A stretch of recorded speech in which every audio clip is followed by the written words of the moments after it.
దేవరపల్లిలో 5 జనసేన ఎమ్మెల్యేలకు ఘన సన్మానం జరిగింది. ఉమ్మడి తూర్పుగోదావరి జిల్లాలో గెలిచిన 5 జనసేన ఎమ్మెల్యేలకు దేవరపల్లి జనసేన పార్టీ ఇన్ఛార్జ్ దొడ్డిగల సువర్ణరాజు సన్మానం చేశారు. మంత్రితో సహా ఎమ్మెల్యేలు ఈ కార్యక్రమంలో పాల్గొన్నారు. సన్మానం సందర్భంగా టూరిజం, సినిమాటోగ్రఫీ మంత్రి కందుల దుర్గేష్ మాట్లాడుతూ టెంపుల్ టూరిజం, ఎకో టూరిజం అభివృద్ధి చేయడానికి ప్రణాళికబద్ధంగా కృషి చేస్తున్నామన్నారు.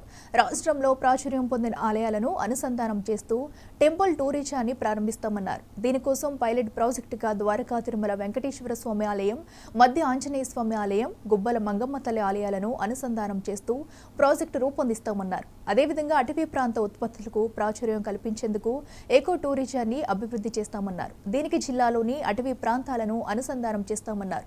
గోదావరి పరివాహక ప్రాంతాల్లో టూరిజం శాఖ ఆధ్వర్యంలో రిసార్ట్లు నిర్మిస్తామన్నారు.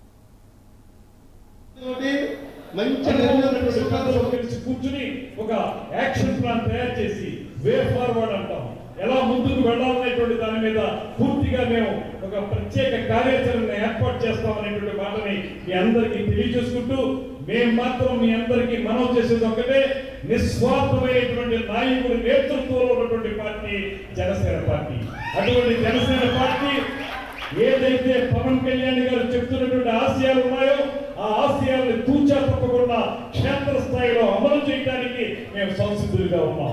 ఎందువలనంటే ఆ రోజున ఆయన కూటమి నిలబడాలనేటువంటి ఆలోచనతో చేసినటువంటి ప్రయత్నం మనందరికీ తెలిసిందే.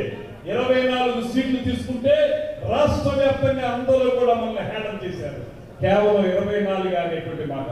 తర్వాత 24 కూడా బీజేపీ వారికి కొంత సర్దుబాటు చేయాల్సి వస్తే 3 ఎంపీలు 2 చేసుకుని 24 సీట్లు 21 చేసుకుంటే అందరూ కూడా కొంత హేళన చేశారు.